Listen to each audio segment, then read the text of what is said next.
Well, thanks for being here. Like Dr. Herndon said, we're very excited today to have the symposium to really focus on innovation in journalism, and I'm excited to kick off the day with this session focusing on the independent approach that freelancers use to have a career in media. I think especially for students, learning about this now is vital because you can freelance in college, you can be independent in college, and so I feel like the sooner we can get you to kind of realize the nuts and bolts of doing this and how to do it well, it can help you, and I would love to see the work you do, as an independent journalist. So a few shout outs on social media for those of my students who are getting extra credit. Feel free to tweet using the hashtag Grady Innovates. Again, Grady Innovates. But before I get into our panelists, just a little bit about me. I'm a journalism faculty member here at the Grady College. I worked for the Associated Press as well as newspapers and magazines, and then I spent 15 years as a freelance journalist for media outlets around the country. So HGTV, the Washington Post, CNN, AJC, and I founded actually Fast Copy News Service because I saw the potential in students here to freelance. And so in doing that, I worked with students, Grady grads, and veteran journalists. But in doing that, I saw that students wanted to freelance, but you had no clue how to pitch ideas, how to manage the time with what you were doing here at Grady and your other classes, and most importantly, how to get paid. So when I would say, send me an invoice, I'd be like, what's an invoice? And then the addresses would be wrong. And I'm like, I have money for you. And it was very much like, let me give you your money, but you need to follow some steps to get your money. So I think we're gonna address some of that today for you. And so as I move forward, I'm gonna introduce our panelists. So we have, our panelists are Steffenie Burns, who is a Grady grad, and she's a 2017 graduate of the Grady College, an Atlanta-based freelance photographer. And before she became an independent contractor, she worked as a sports photographer for the UGA Athletic Association. So now, I'm gonna go to this slide. Her clients include the Atlanta United, see if I can time this with my slides, the Atlanta Falcons, there's Arthur Blank, more Atlanta United, as well as she she works for USA Today Sports Images, Getty Images, and ESPN's SEC Network. So a few things to know about Steffenie. When I asked someone on our staff here who knows her well about her work, I was told that she's known for providing quality, consistent images, for being easy to work with and going above and beyond. And so I think those are essential things that editors want when they work with a freelancer. So that's a little bit about Steffenie. Before we go into our questions, I want to introduce Sonam Vasha, who is here, and she's an Atlanta-based freelance journalist, and she writes a lot about justice, inequality, immigration, and other topics, and her work includes for CNN, for CJR, which is Columbia Journalism Review, and the Washington Post. And she's actually visited Grady classes previously. She was in my investigative class last year when she talked about a big project she was involved in with CNN and how they investigated a backlog of rape kits around the country. She's a graduate of Emory University, and then in one of her pieces for Atlanta Magazine recently, though, she interviewed her own media law professor, John Peters. So if that name sounds familiar, yeah, you all perked up. So, and then one of my favorite things on social media this month was a tweet from someone saying they were late to a meeting because they were in their car reading her latest Atlanta Magazine story. So I think as a journalist, that's the best thing we can hear, that we call somebody to be delayed because they were so enthralled with our words. So I'm going to move over here with my clicker as we move forward. Let's see here. I just turned it off accidentally. So to come up with questions for today, I actually asked for former students of mine 4 questions. So, and I see a couple of them are in the audience. So Gabrielle Audi, raise your hand. So that's Lily Burns is in the audience, raise your hand. And then Cameron Rogers, I don't see her, and Mayan Patel. So the questions actually are coming from students today. So as I move on. Sorry, I'm going through this really fast. You can see Sonam's work. All right, so here's how I want to start off, though. Let's start with Steffenie. How do you describe your independent approach to journalism? I do a lot of photo-based stuff, as you guys know, and I freelance with a lot of different independent organizations. So on top of what Lori had mentioned earlier, I also am part-time employed by the NFL. So I am committed to shooting every home Falcons game, and then I do coverage for both teams because I'm league-based. But I don't know like what an independent approach would be because I'm so strictly photo, but it's my job to produce strong content that the teams and leagues can use for their social platforms and to get it out and get it quickly. So I shoot, upload, and the picture's out on social media within 2 minutes. So, yeah, it's immediate.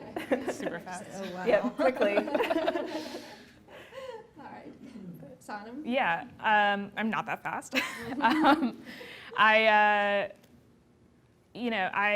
think that my independent approach is, I got into journalism because I really believe in public service, and that was just like the part of journalism that really spoke to me, and I just couldn't find a lot of full-time jobs that would let me really do that. And the way I define public service, I think, is like uplifting marginalized communities and kind of accountability, but also like finding truth that helps make the world better, and which is like an insane goal to have, but like, I think that's how I've tried to be intentional about the kinds of stories I do, which is like really hard because I think there's so many like shiny objects that are being thrown at you all the time as a freelancer. And it's like, oh, like, hey, do you want to do this? And it's like, it's something that like I've never done before, but it's kind of weird. And I'm like, yeah, totally. And then you kind of like, wait, do I actually want to do this, or am I just flattered that someone asked me? Which like, yeah. Of course I am, but which happens a lot. But yeah, so I think that being an independent journalist to me means like the ability to be more intentional about what I say yes to, even if I'm not always doing this, the ability to say yes to things that fit like a particular mission that I have, which is, doing stories that either allow me to grow creatively and to mix that with this public service goal. So with that said, I mean, obviously you've both been doing freelancing for a bit now, and so as you look back, one of the questions that one of the students asked is it possible to freelance right out of the gate? Or is it wise to seek employment somewhere for a few years first, kind of get your feet wet, make connections? So kind of go into that. How did you start freelancing, and what do you say now about freelancing right out of the gate, if that's possible? Yeah, I mean, I'll start. I spent a year and a half at CNN before I started freelancing, and I mean, it was really helpful for me to have a full-time job beforehand, not only to save some money to like actually survive, but also and to have some the stability of like going from college to a full-time job and then like figuring out my life and being like, okay, cool, like I know how to cook now, or I know how to pay rent, like being an adult, figuring out all these things, and I also think that having a little bit of time, so like the job I had at CNN, the first job I had at CNN was being a researcher, which on this department they call the row, which is like an amazing first job. Mostly because, not only because the people I worked with were amazing, what we did was like a lot of editorial guidance for the entire network and like the digital properties and everything. So like if there was like a story about something controversial, let's say like the election or like Israel and Palestine or whatever, and we would take a look at it, make sure it's fair, make sure all the facts were right, and like kind of work with the reporters and the legal counsel and all these people to kind of make sure it was in a good place and reflected fairness and accuracy. And so I got to be exposed to all kinds of, it's a worldwide network. I got to be exposed to like stuff that I had no idea was happening in the world. And it was super structured. And coming from school where this is like you've been in a structured environment, most of you probably for like the last, 12 years, more than that. And going to another structured environment was really important for me to be like, okay, cool, like I know what my expectations are, I can meet them, this is like building confidence in me. But at a certain point, I was like, this isn't exactly what I want to be doing. This isn't where I see myself full time. And I started finding myself in a place where I transferred to another job, and it just wasn't a good fit for me. And I was like, you know what? Like, I'm not happy here. I'm not writing, which is what I wanted to be doing. I don't see any pathway here, at least, to do the kind of writing that I wanted to do, which is long form and feature kind of writing. And I was like, you know, I'm young, like, you know, your 20s don't matter, like, let's just try it out. And so I told myself a lot, at least. So I just kind of went for it. I had a friend who had asked me, you know, kind of as I was thinking about this stuff, who had worked at the AJC, and she was like, hey, like, do you know anyone who could like freelance, like, do some like content editing for us? And I was like, well, do I? Like, what about me? You know, maybe this is like a good way to like get my feet wet. The question is like how I got into freelancing, right? Sorry, this is like a really long answer. You're doing good.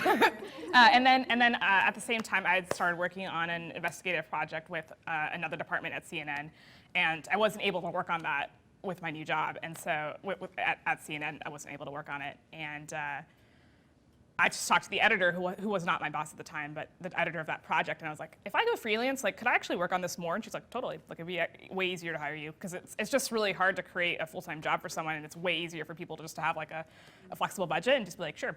And so those were the two things that allowed me to like make the jump, and then I had at least some income coming in, and like, you know, it was really, really rocky at first, and we can get into that later, but like, just having like a stepping stone, I think, was really important for me.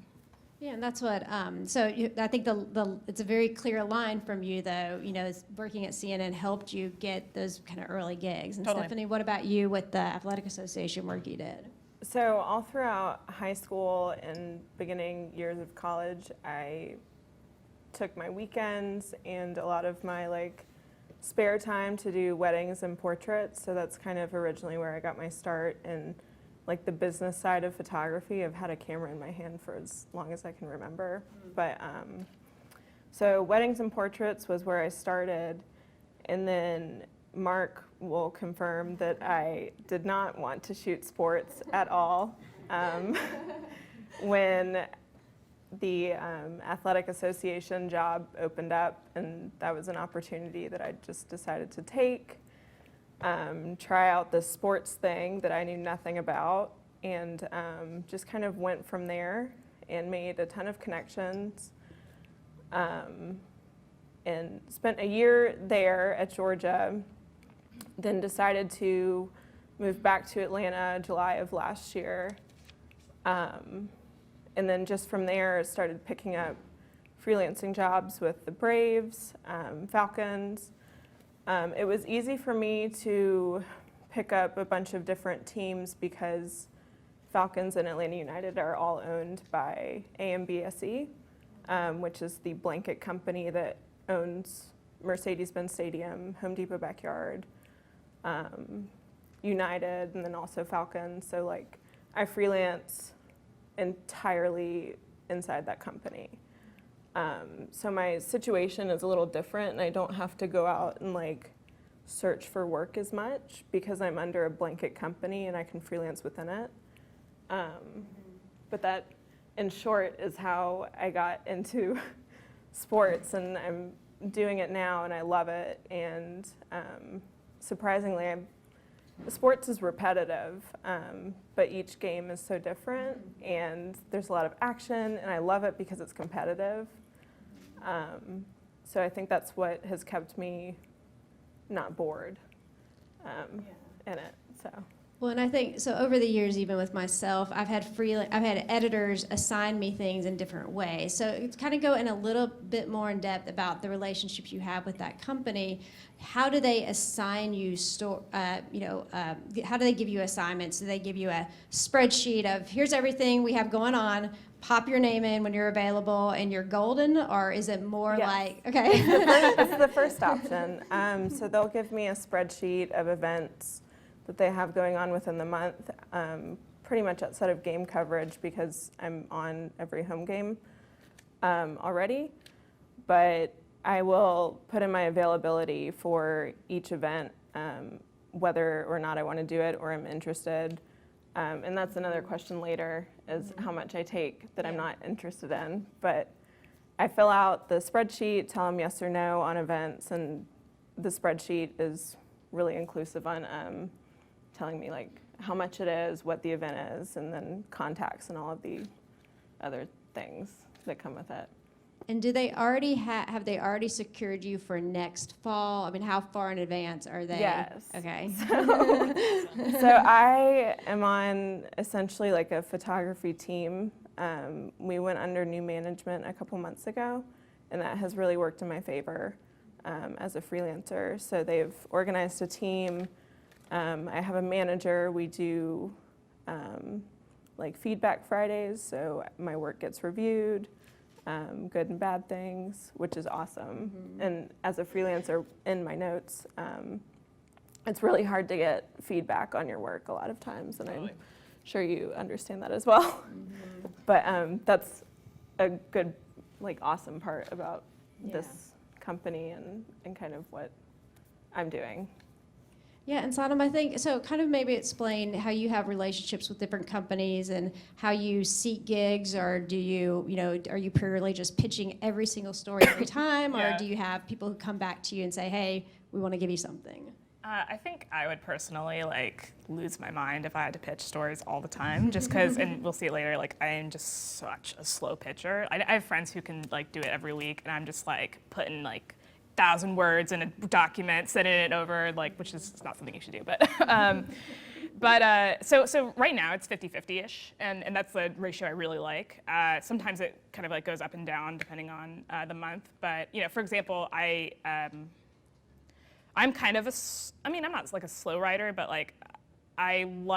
it's really important to me to make sure that I'm able to deliver, so I'm really careful about not putting on too much on my plate. So I seek out a lot of other journalism adjacent gigs that pay the bills, and also are things that I'm cool, I can deliver this today rather than this is going to take me 3 months to write. So those things for me are I do a lot of stringing, so that's Washington Post or whoever will call me and be like, hey, can you go knock on someone's door today, or can you send us a few lines of whatever, and that's a great way to get bylines, but it's also just kind of fun to do a really small piece of a story rather than start from this place of conceptualizing what a story is and narrative and all this stuff, which I love too, but I just need a little bit of different things in the mix. The other thing I do a lot of is get documents, and I did a lot of work in college related to research on Jim Crow era lynchings of Black people in Georgia and across the South as well. And so that's just a very specific specialty I have, and I get a lot of documents for universities and other people that are either related to that or sometimes not. But that involves just me going into a library and knowing where to get documents and building up an internal database of places where I'm okay, we might be able to find this here, that sort of stuff. So those kinds of skills have really been important to me along the way. But in terms of writing, the 50-50 thing took a while to get. When I first started freelancing, no one was calling me, I was hello, I'm here, and no one cared. So one thing that really helped was that I interned at a couple places in college. One was at Creative Loafing Atlanta, RIP, and then at Atlanta Magazine as well. And I loved Creative Loafing. It was just a really weird place, and in the best way. And it did a lot of, I'm from Atlanta. I grew up there, and I loved the way they covered it. So when I went freelance, my eye was on okay, cool. There's probably gonna be a staff writer job or staff editor job opening there. I would really love to take that. And I really thought freelancing was gonna be a temporary thing. And of course they completely closed, within months of me doing that, which just shows how this industry goes a lot of the time. But I had interned there, and I had worked with an editor and had that contact, and then he had moved to Atlanta Magazine, and so when he saw I was freelancing, he was like, hey, you should totally pitch me. And when editors tell you to pitch them, most of the time I was just oh, they're just being nice, but no, they actually want you to pitch them. And it took me a while to figure out exactly how to do that, and we'll talk I think, in a minute about what that looks like. But it always starts with pitching, and then once you establish that relationship most of the time, and they're okay, cool, this person knows how to pitch, and when they deliver copy, it's really clean, it's good, it's exactly what I want. It doesn't have to be perfect, but like when they establish that connection that you're reliable, then the assignments start coming, and that's been really great. Or you get referred or things like that, and so that's been really nice too. So establishing not only the network of editors, but also the network of other writers. Where if I can't take something, like I'm never gonna email someone and be like, no, I can't take this, period. It's always gonna be like, no, I can't take this, and you should reach out to this person. And that's like, especially. No, but yes. Exactly. Yeah. Exactly. And referrals are a huge part of freelancing as well. Totally. Part of how I've gotten so many clients essentially is my name being passed around, and then Instagram has done wonders for me because I'm a visual. But so people from across the country will like follow on Instagram just to see pictures, and the photo community is really small once you get to know it. So referrals. Yeah. And then you start to know different people in different states, so you can refer if someone asked about, doing something in Montana or something along those lines. Well, before we get ahead of ourselves, I guess another thing is as you think back, what can a student do in college to prepare for a freelance journalism career? I mean, Sonam, you mentioned the idea of finding documents, and actually, publications do call even me saying, do you have somebody who can go look at yearbooks, because we're doing a story, we want to make sure there's nothing in a yearbook that's going to, that we should mention in the story. But so I guess, what's maybe one thing that you say a student can do if they're leaving today to prepare for that freelance journalism career, but in college? So there are actually a few, if you're interested in freelancing, there are a few things that I think are really cool. One is Neiman Lab, which is like a media website that many of you might be familiar with, but they have a really cool series called Annotations. And a lot of times, basically what it is, it's like a story that was published recently. It's called like Annotation Tuesday or something. I don't know if it's always on Tuesdays, but when a recent story's been published, sometimes they'll go and talk to the writer and be like, okay, how did you get the story published? How did are you a staff writer? Did you pitch it? And so a lot of times they're freelancers, and they'll show like, okay, here's what my original pitch looked like. Here's like what half of this was not in my first draft, and kind of like demystifies this process. Because so many times we just see the final product. Like you don't see like for example, like 10 months that it took me to like write one story, or like which we'll get into a little later, but or just like all of the like back and forth. That happens, and so I really like that stuff. The other thing is just like anytime you find yourself really liking something, whether it's in one of your classes or just like a weird, even not in a journalism class, just like take note of it. And I realized, because I'm like a huge nerd, I love spending time in libraries and like doing the document stuff. And so I was like, I don't know if I can find like a full-time job doing this, but like if there's an opportunity that comes up later, like I'm gonna say yes to it because I like doing this. Mm-hmm. And like even if that skill doesn't show up in a full-time job for you in the next year, it could in the next like 3 years or 4 years or 5 years. That's great. Good. Steffenie, what about you? This was preparing. Preparing for a freelance career. A tip they can do. Yeah.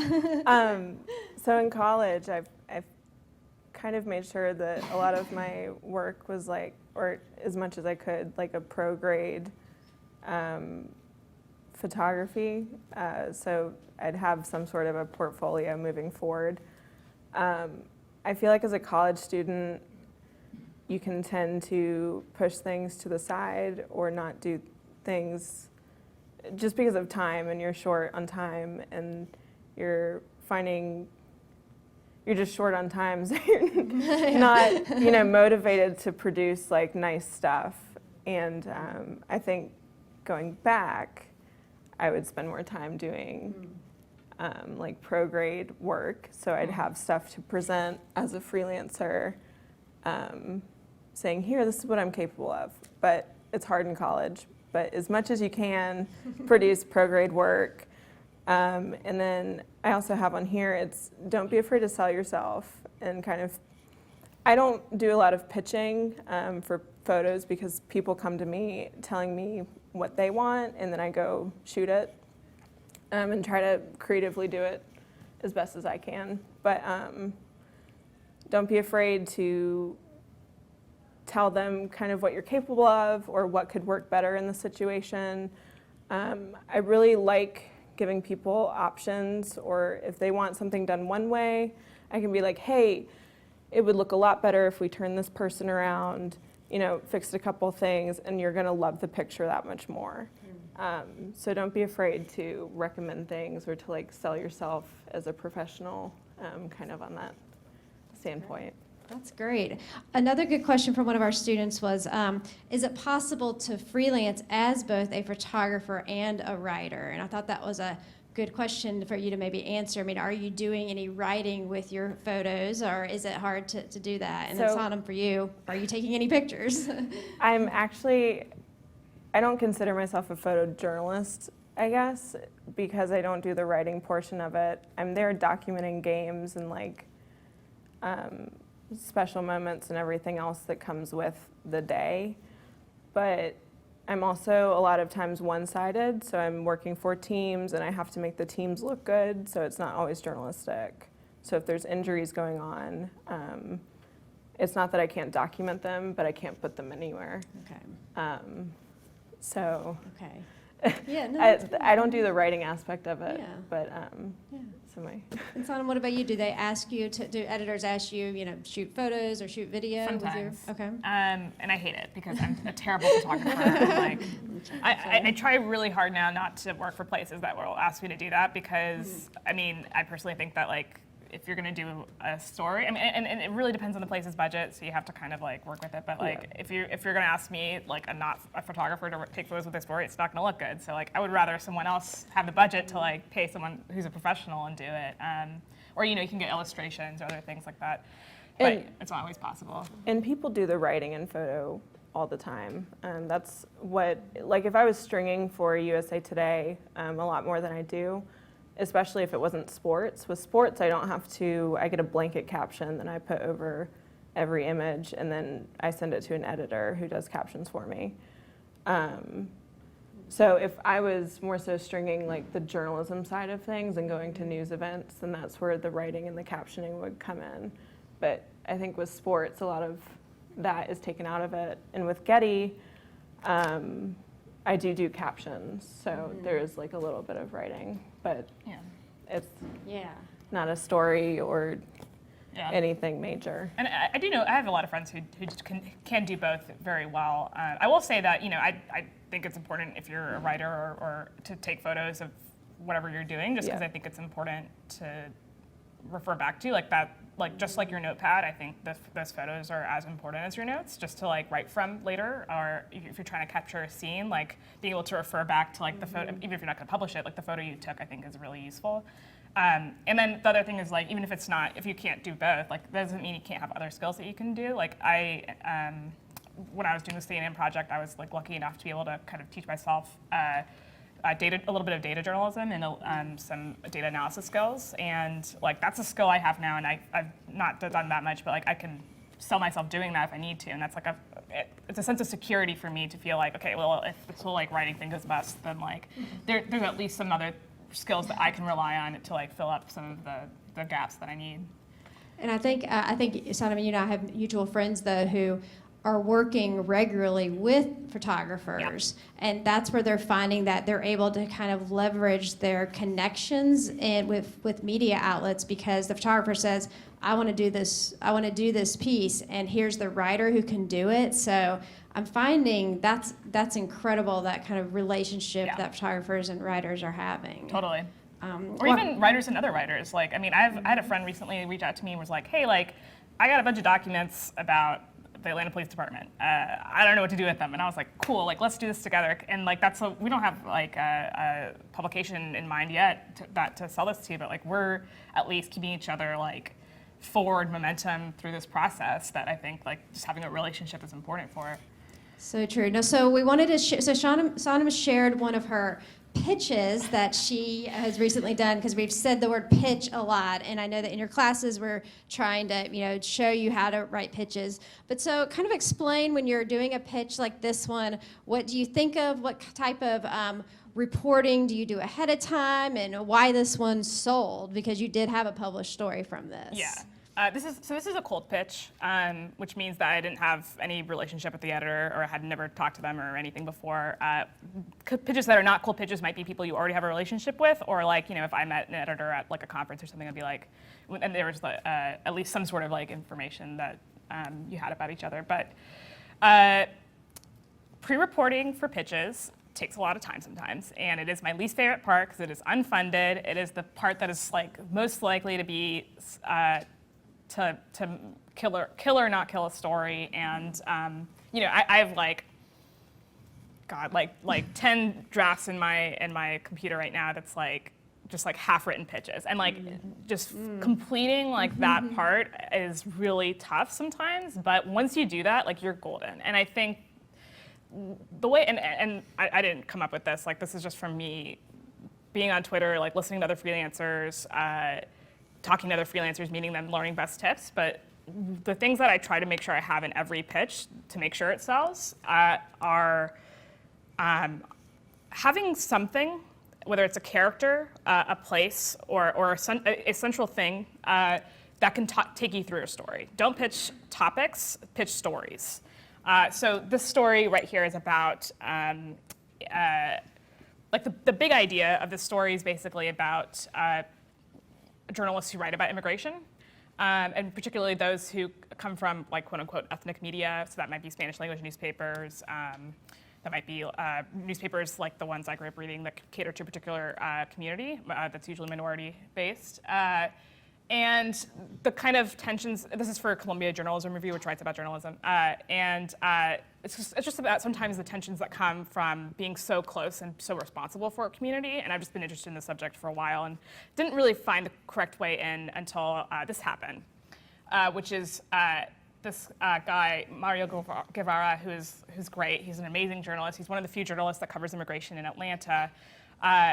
I had a relationship with him because earlier this year I had actually written about Mundo Hispanica, which is the paper he works for Atlanta Magazine, just about how they had gotten bought and what that means for Atlanta. And then I saw on Facebook that he was just getting all kinds of crap online from his community because this video had surfaced and it was causing all kinds of conflict. And I just thought it was really interesting. And number one, it was a good way to use some of the reporting I had left over from my previous story. And I just was able to, sometimes you just have that moment where you're like, okay, I totally see how the story can go. So the three things I try to keep in every pitch, going back to that, is figuring out a central character. So that would be Mario in this story. Figuring out what's at stake for them, or what's at stake at large. And that's, in this situation, like the community, the Hispanic community in Atlanta, the Spanish-speaking community, could lose access to coverage that they need. Like, Atlanta is a place that has like some of the highest rates of ICE arrests in the country, which is completely undercovered, and that's not good if they lose access to information about where and when raids are happening. And then the last thing is access, which is sometimes the hardest part. Which means that for every pitch, I have to make sure that I can deliver if someone says yes. Which means that, you know, if I want to write about like Rihanna, like, I have to make sure I can talk to Rihanna, which is not going to happen, but it would be great. Which is why, like, I mean, I don't even want to get into like entertainment journalism, and that stuff is like really hard, and I think there's a lot of other things that go on there. But you know, having reached out to someone and had that preliminary conversation, you already have to do some of that reporting. And this ended up being like I want to say like a 1,200 word story. This is like a really long pitch. This is how people have described it to me. I pitched really long. This is probably the longest I would do, just because like otherwise an editor wouldn't read it. But the best part about it is that it had all the things I needed, and I already knew that like these two graphs basically were going to be in the story. So I'm already writing the story as I'm pitching it. And it was like, I mean, this is a third of the story basically already written with like some filling in the gap. And that makes me feel good because as soon as that person said yes, which was the next day, which is great, I was like, cool, like I can turn this over in like a week maybe. So good. And so did you turn it over in a week? Yeah, or? yeah. Great, good. which is, I think for me, like, I have a lot of anxiety, like, whenever someone says yes to a pitch, because it's like, crap, now I have to write it? Like, what are you talking about? So this really, and I think I could have made this a lot shorter in some ways, but sometimes it's just good to get your cards out on the table, and I think I pitch less because of how long my pitches are, but I have a higher hit rate than a lot of my freelancer friends, just because I think it yields results. Yeah. And so you've pitched, it's been accepted. Now you got to figure out how much are they going to pay me. So let's go into that. I mean, Sonam, you can kind of continue it, Yeah. and then Steffenie, I want to hear from you as well. How do you negotiate pay with employers? Because I know from my experience, the pay range is big, and sometimes you get paid little, sometimes you hit the jackpot and get paid a nice amount. So how did you negotiate with them, or just overall once a pitch is accepted? Yeah. So I'm sure you feel the same way. Like I run a business. I am the business, but like that you have to see it that way. And there have been several times where like I get a pitch accepted and they're like, cool, we can offer you this much, and I'm like, no, thank you.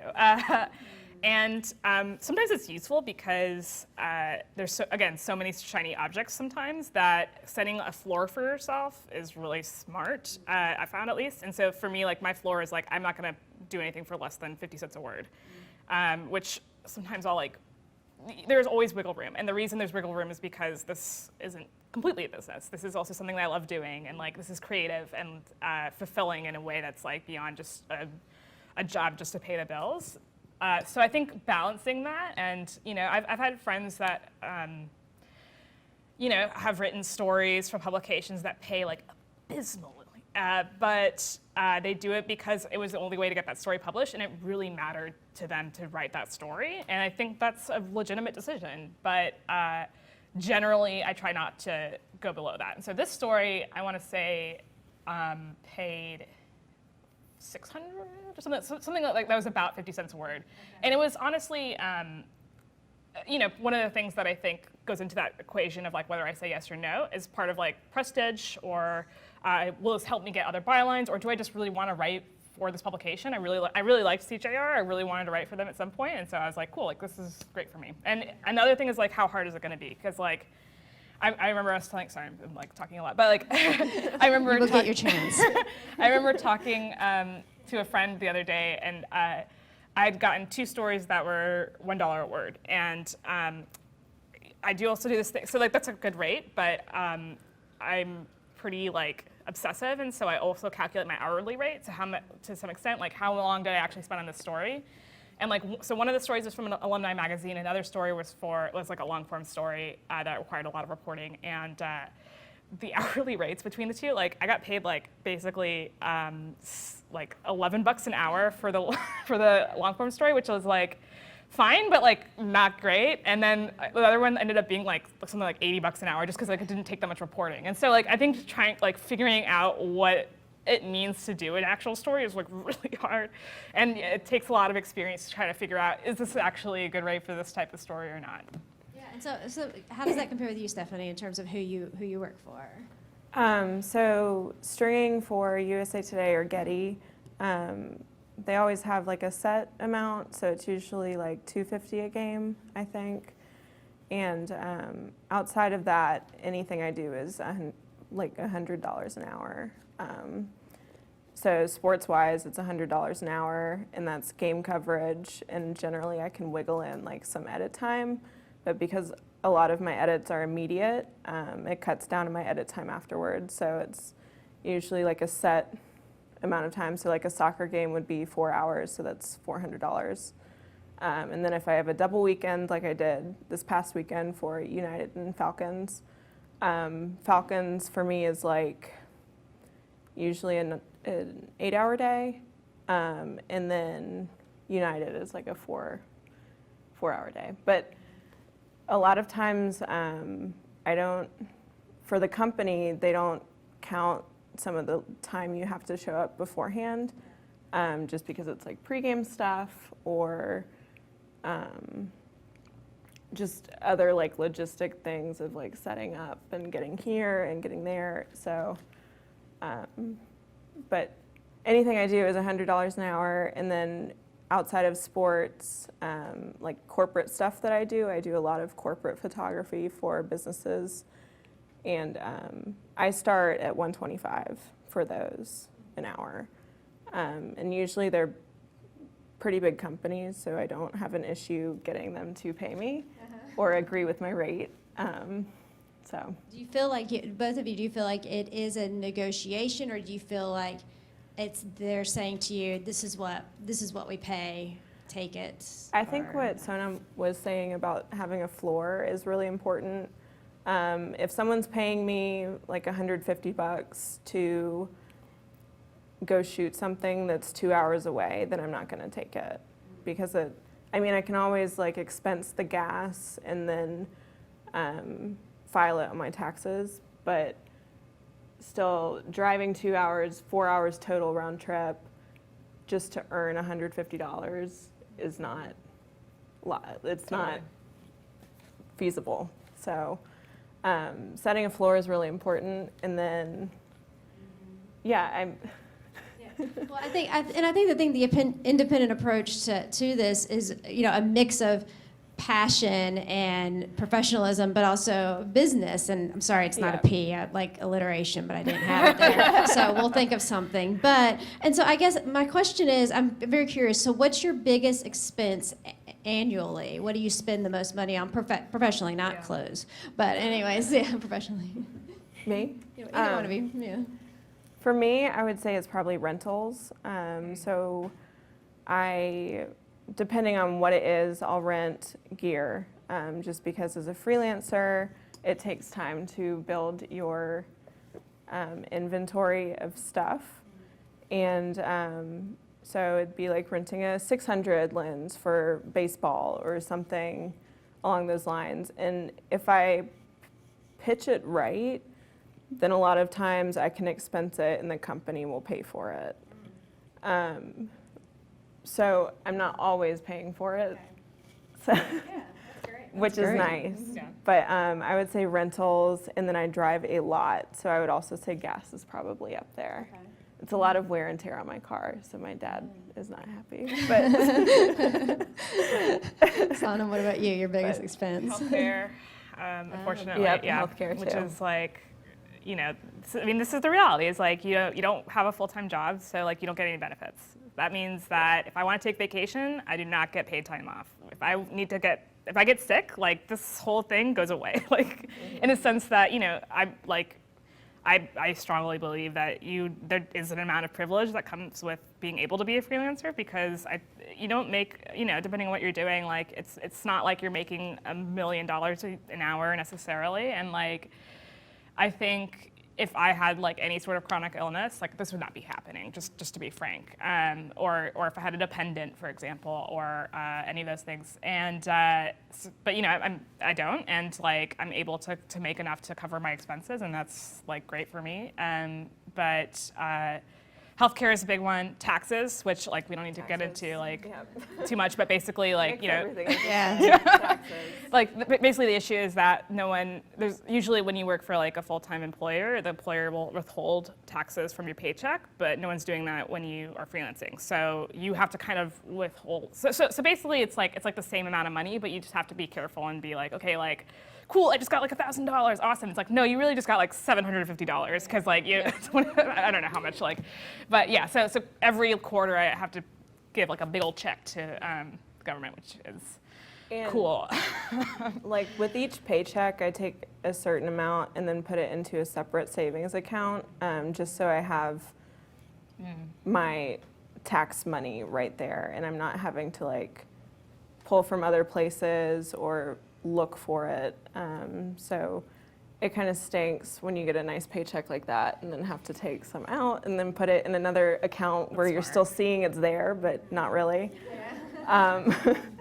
So I just go ahead and do it, have it deduct out of my paycheck total and just transfer into my account, so it's already there, and quarterly, then, pay. That's smart. So what is the best business skill you've acquired since freelancing, or one that you realize you still need to acquire?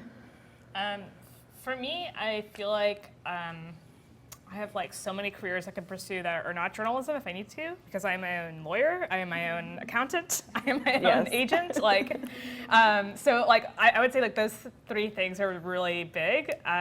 You know, you're talking about negotiation, like it's always really scary to ask people for more money, I think, for me, or it was at first, and now I'm just like, cool, like let's do more, like come on, like, well, like, I know you can swing it, come on, like, and that's kind of fun. Yeah, and you kind of just like create these like alternate personas that like cool, like I'm taking out my like grateful writer hat, and now I'm gonna like be really mean to you, and like, and you know, sometimes it's really necessary. I mean, so I was doing this story with Atlanta Magazine, and it was not clear who would be responsible for the liability of the story, just from the contract they had sent over. And so I was like, well, you know, this contract says that you give liability to your staffers. Can you cover freelancers too? Like, because I don't really want to do the story otherwise. I mean, I didn't think I was going to get sued, but like, who wants to take that risk? Like, that would bankrupt me. And like, you know, it was like a kind of like a Me Too adjacent story. And I'm like, people are doing all kinds of frivolous lawsuits, just showing up to like dismiss something would like probably bankrupt me. So I do not, and honestly, kind of bankrupt them too, but which is like a whole other issue. But so I didn't want to, so I mean, and you know what, like a lot of these publications, they understand it. Like so many more publications are understanding that they don't have the budget to hire staff writers anymore, and so they're having to rely more on freelancers. And so there are publications that are understanding that and being like, yes, we don't want to like completely screw you over. We want to like cover you, and like that's the right thing to do in the situation, because we would otherwise. But it can be a little tricky. So we're going to kind of focus the last set of questions on the landscape now, as well as in the future, and then we're going to open it up for questions from you all. So let me go here. So this is a photo you took for Habitat for Humanity, is that right? Or what That was was Falcons for Habitat for Humanity. Okay. So a lot of the players, they have to put in a certain amount of community service each month, I believe. So this was one of those events where they went out to go build. Okay. Super fun to go to. And it's things like this where it's not game action that I really love, tapping back into my photojournalism part. So that is stuff that I have a little bit more creativity with. Yeah. So I think for both of you, do you feel, and this is going to be a doomsday question, okay? Do you feel as if you're just going to run out of opportunities to freelance? Do you ever have that feeling? Have I now terrified you with the question? You know, I guess answer it too. I probably, especially when I first started, I would have like basically like a panic attack every week where I was like, oh my God, like what did I do? Like, and then like out of that anxiety, I would just like start looking at jobs I didn't even really want and be like, okay, I'm gonna apply to this, like, you know, which is thankfully like, I only have that, I would say like once a month now, which is great, like really good. But I mean, no, I mean, it's you know, it's real. But the nice thing is that I've learned to kind of just, this is gonna sound like really like, you know, space age or new age, whatever, but it's trusting the universe, like, because there have been so many situations where I'm just like in the middle of a week where it's like super slow and I'm like I don't have anything going on, like I need to do something, and then bam, the email comes in your inbox, and like it's such a great feeling, like sometimes from people that you like work with regularly, sometimes from someone you've never met before, and like it's just great that when that happens. And I've even found it's a lot of times where I'm like doubting myself and saying, oh, I'm not meant for this, oh, it's really hard right now, or oh, I'm not good at this. It's just then something comes into your inbox like a second later, and then it's like, oh, okay, this is meant to be. Yeah, so right. It's like sounds super Disney, but it's like just you know. But to your point, like I think I don't think probably like either of us have any sort of like illusions about this industry. I mean, like I every year I try to like make a list of publications that I'm like, this publication is amazing. I know I'm going to get like an amazing edit and grow as a writer. Like I really want to write for them. And so there's like, you know, maybe like 10 publications that I think are places that I'm like, I should try pitching to these places this year. And like even it's like October, like 3 of them have closed that like I was like really excited about, and so it's super depressing. And like I'm under no illusions that like this is not necessarily sustainable, but I did have, one of my friends who's a freelance photojournalist, actually, she told me something that I really think about often, which is that, like, all you have in this industry, except with a few exceptions, is the illusion of stability. Even when you have a full-time job, it is still an illusion because, I mean, I have friends who, even at CNN, which is like a place that has a lot of money, is doing generally pretty well, like, they restructure every 6 months. And like, that's, people who've worked there for decades, in some cases, like lose their jobs all the time. And that's not to scare people, it's just to understand that like, this is, I think, an industry that is unstable, but you can embrace that rather than avoid it. And I think that ends up being a better way to live a lot of the time. Wow. So what's something that, quote unquote, they didn't tell you about freelancing? If you can think, yeah, I didn't know that, but good or bad? For me, it's been really competitive, which in sports too, which will never go away. So I'm pretty secure in a sense of jobs and finding freelance work, just because sports will be here forever, and then they're in every state, every city, so across the world, so I could take it anywhere. But sports especially, and I'm sure the writing world is the same, it's really competitive. I sit in the same media room with people that I've looked up to for the past 5 or 10 years in terms of photography. So it's like I'm sitting next to the best of the best, trying to be the best of the best, and also producing the same level of work. So it's intimidating, but also a way for me to be better. So I take it as an opportunity to, like a challenge almost, to try to get the same picture, if not a better one. And it's, yeah, competitive. I totally agree. I don't know how much of you are on Twitter, but it's like a terrible place to be, although it can be really useful sometimes too. There's a lot of like calls for pitches and things like that on there, but you just see only the good stuff, right? This is how social media functions. Like, you just see how great, all these bylines people are getting. You don't see the days where people are like really struggling, or like, having the full-time job panic attack or something.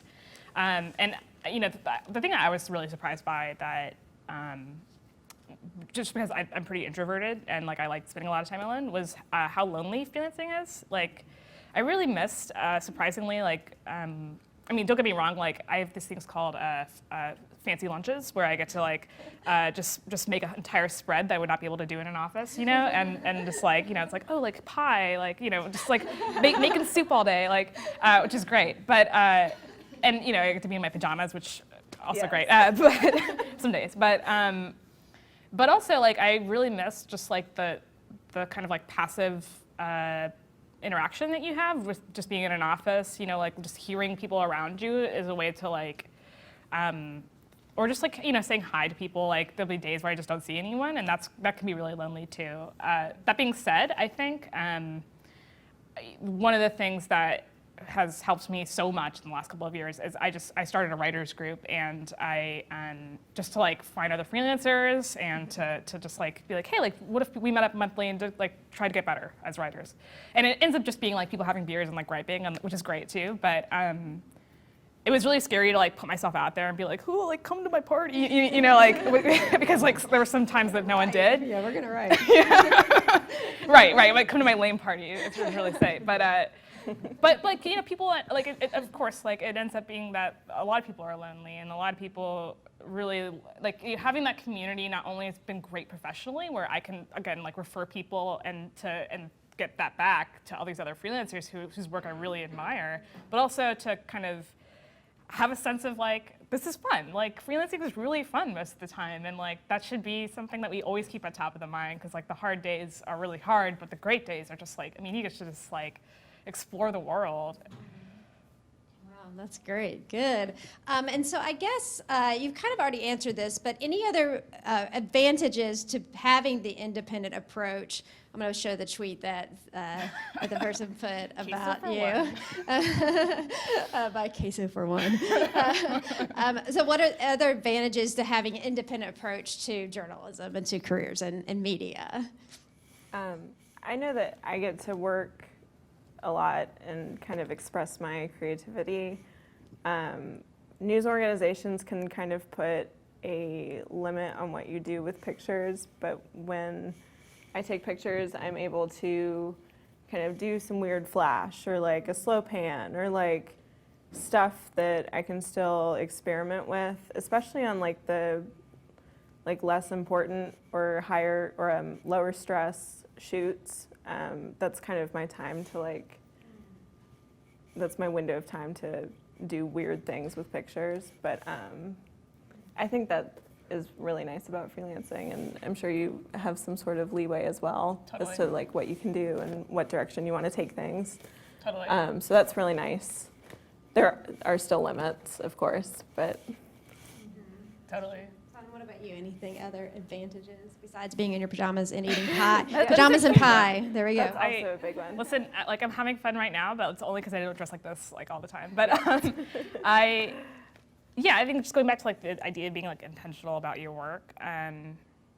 You know, I really wanted to try my hand at like writing long form, and you know, this is, I mean, I think partially just because it's like a very prestigious kind of journalism, but also like that's just what I found myself reading, and like I wanted to write some stuff that I wanted to read, like, which is like kind of a weird thing to say, but like I write things sometimes that where I'm just like I don't want to read this, but then you know, I think the big thing, you know, especially because long form is a very like white male place, I think I just didn't see a lot of pathways to being able to do that.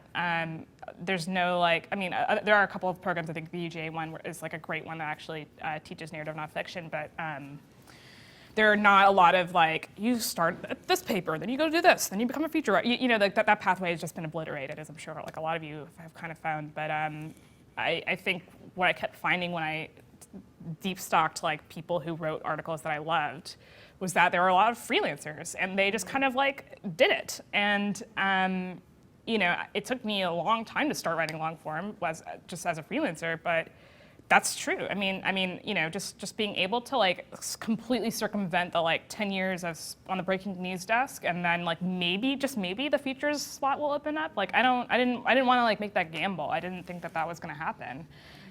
So I think that has been my favorite part about it, is like the ability to just chart your own pathway.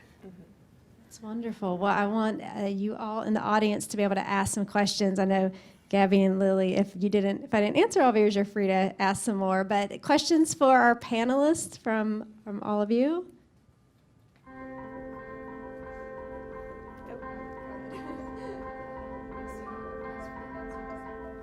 I think anytime I do it, I try to justify it by the amount of work I've had beforehand. So the whole month of September, I only had 2 days off. It was like September 5th and September 30th, which is awesome and great, but by the time October rolled around, I was so tired. So I took a weekend just to lay low, refresh, go get a manicure, you know, just like simple things that will kind of renew you. And it was also a weekend where I didn't have a ton going on freelance-wise. So it was a weekend that I could take and not feel bad about not going to something. Games are always mandatory for me, so it's harder for me to say, I can't say no to that unless I'm like deathly ill. But so it's just finding time and like other jobs where you could maybe wait or say no to. I think. Yeah. So. Sonam, what about you? I really should not be giving advice about this. I planned like a month in advance, but like I planned a vacation for the first week of this month, where I was like spending some time with family and then going to a wedding. And like my partner is also a freelancer, which is like a nightmare. And like we were just working the entire time, which is like really depressing, right? Because like, you know, yeah, I think like it's also a timing thing, because like you never know what's gonna happen, and like no, you know, it's like planned things have to be planned things, yeah. And then it's like hard not to work on the planned things like weddings or right. You know, things like that. Exactly, and like you just have to kind of like go with it and like try to set boundaries where you can.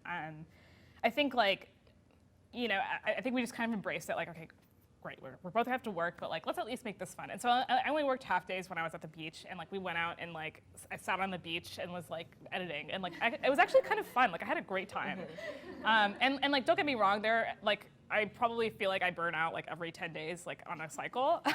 And what happens is like I just stop working on like 12 p.m. on a Wednesday, and I'm like, cool, like I'm gonna go see a movie. And like that actually happens, and it's great. And like the ability to kind of be in touch with yourself, again, a little new agey, and like understand, okay, I need to take today off. And you can do that because no one's gonna get mad at you. And you know, another thing I did was like a friend of mine was gonna go up to her lake house, and she was like, hey, do you wanna come? And I was like, you know what, I'm gonna use this as like a writing retreat for myself. And I spent like 2 days at the lake and was just like doing a bunch of stuff that I never gave myself time to work on, like projects that I've just been like sitting and like collecting dust. And it was great, but there's also the days where you're working up until like 5 p.m. and then at 5:30 the wedding starts or something. I've found that dinner with friends is kind of my go-to getaway thing, just because it only takes like, 2 hours of my day. But it's still my away time and time to catch up with people that I feel like I've maybe pushed aside for the last few weeks, to catch up and then, just refresh, because you're also human. And need time and sleep and time away from work, because a lot of times we're working weekends too. Mm-hmm. So it's like you'll have a random Monday, Tuesday off, and then that's my weekend, and that's my time to sleep in and kind of be a person again. And I think also I find that for myself, when I was freelancing full time, I like time I spent to work out. Like some of my editors even knew, okay, from 4 to 6.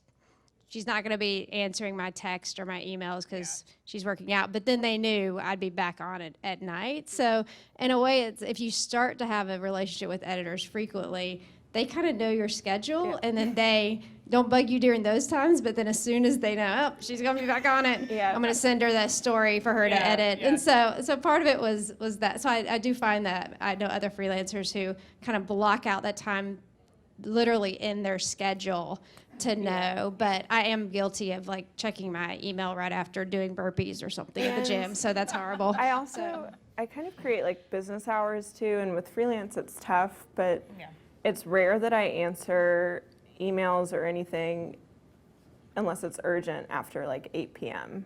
because that's my limit, and then after 8 p.m. I kind of turn off and then finish what I'm working on for the night, and then try to go to sleep as early as I can. But I'm not going to respond to an email at 11 p.m. I think you have to set boundaries. I'm so bad. You had a question?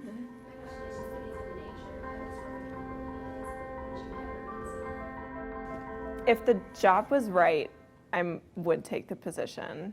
But I feel like freelancing is kind of just the path that I've really enjoyed taking. So I don't think I could ever fully turn it off, and I'd still be have my 9 to 5 Monday through Friday, and then be freelancing on the weekends or outside of work hours or something. Yeah. So I don't know. It's kind of an up in the air thing. The job would have to be right, though, for me to want to take it.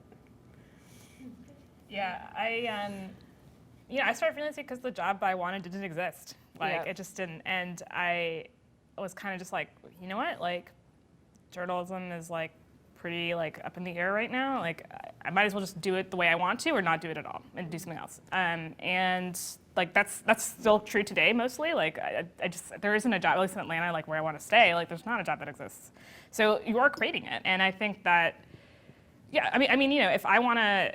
I don't think I would do, but like if I want to like have children, or if I get sick, for example, like that's definitely a situation where I'm like, freelancing is not going to work anymore. Like I probably need to like find a full-time job, and that's fine. And like I have friends who have full-time jobs in not journalism, and they do the nights and weekends model, where they're sometimes freelancing and doing not as many stories as like you would if you're full-time, but like they'll publish like 4 really good stories a year, and that's great. Like that's awesome. It doesn't, it's not about quantity all the time. It's about quality, and so that is like a model that works, I think. But for me personally, like I feel like having a really good job when I was right out of college that had a really good manager, I think that like ruined me for the rest of my life, because now I'm like immediately aware like like this is a bad manager, like you do not know how to delegate tasks, I have no idea what I'm supposed to be doing, like. And so I think if I found a job where I felt like I would be like happy on a day-to-day basis with like the structure of what was happening, and it was doing something I really loved, great. But like how many times does that exist? Like if I can continue to manage myself better than most people, that's what's going to stay the same. I also know quite a few people that freelance and then also have a part-time job. So they'll be working at Starbucks to get the benefits and then to fill their time frames where they're not doing anything, and then freelance outside of that. So that's also an option. And then I work part-time for the NFL, so that's kind of my part-time job and dependable paycheck and where I get my benefits. So I think having a part-time job is also totally possible, and actually in some cases can totally benefit you too, because you get other things with that. And honestly, like, it is way easier to find part-time jobs Yes. even for places that you think are amazing. Like, I don't know if, like, even places like the New York Times, the Atlantic, they rely a lot of times, even the people you see on the masthead, half those people are part-time or contributing or, freelance. Right now I'm working part-time with Emory University on like a research project, and they don't have the money for a full-time job with benefits, but like because I can do the freelance stuff, and like not everyone can because they're waiting for a full-time thing. There's like a world of opportunities that are open, surprisingly. And a lot of part-time jobs too, if you, I guess, do your research, can also offer some sort of benefits. So Trader Joe's, Starbucks, all will offer some sort of benefit. So you'll get like dental and like a little bit of health insurance coverage, which it may not be great, but it's something to buffer in case something happens. So. Other questions for our panelists?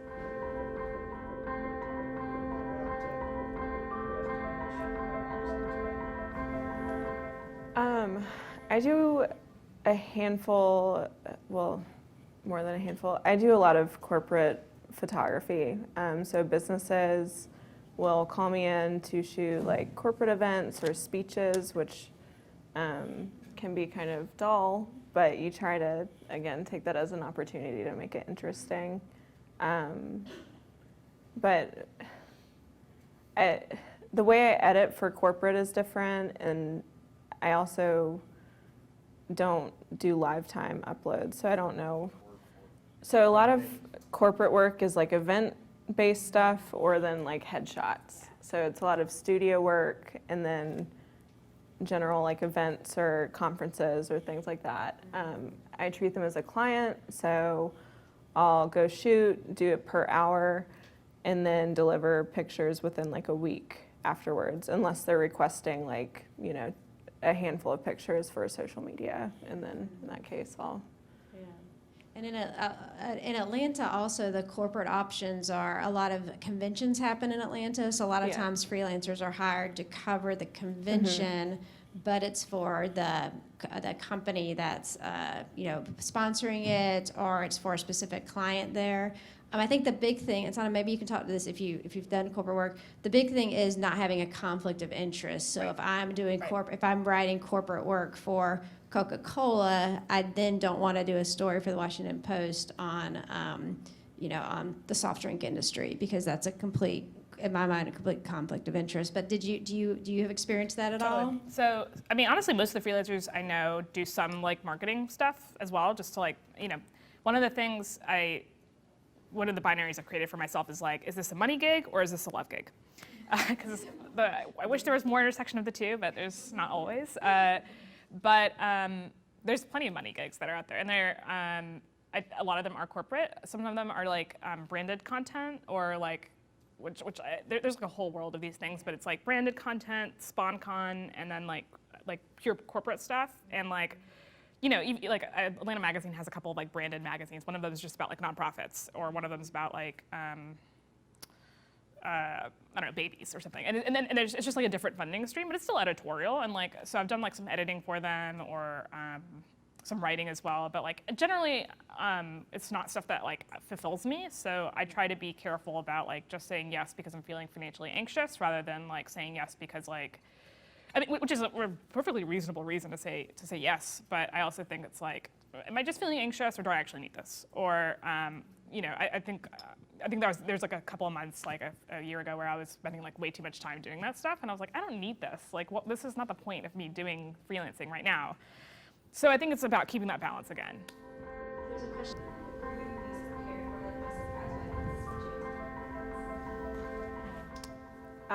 For me, a lot of work came in at once. So I was lacking equipment. I didn't know how to devote my time equally to like every client. And it was like getting the means to like actually do the work that they're asking me to do. So like I needed a new camera, I needed 2 new cameras, I needed a new lens. Like financially, it was like 6, 7, 8 grand of equipment that I needed all at once to do the jobs that I was being asked to do. So like that is yes. I think for me it was like just the routine of it, which is kind of like a weird thing, but when no one's expecting you to show up somewhere every morning, I think it can be kind of hard to like create that for yourself, and understanding like the rhythm of freelancing, which can be like, I just came off of like 2 months, I think similar to you, where it was just like bam, bam, bam, like everything. I was always running behind and trying to like, there's just like always something next, and like I'm like reaching the tail end of that, and like I'm understanding like, okay, that's just how it goes. Like there's always just going to be flood or what is it, feast or famine, right? Mm-hmm. During the famine, like that's the time when it's slow, right? That's the time when I need to spend like really working on my pitches rather than using that as like, or developing stories that I really care about rather than just being like, snapping at like 2 p.m., which sometimes happens as well. But like, but learning to my routine and understanding how important it is for me to like get up at 8 and like be at my desk by 8:30 and like even sometimes like I mean this is so lame, but like I like can't stay out late anymore because I know how important it is for me to like be able to get up at like in the morning it happens, but like that routine is like my most precious thing now, because it's like the thing that like keeps me ticking and productive. Well, we're running out of time. But here's the thing. Thank you for being an attentive audience. We appreciate it. They will be here to answer some questions. Let's give them applause for coming today.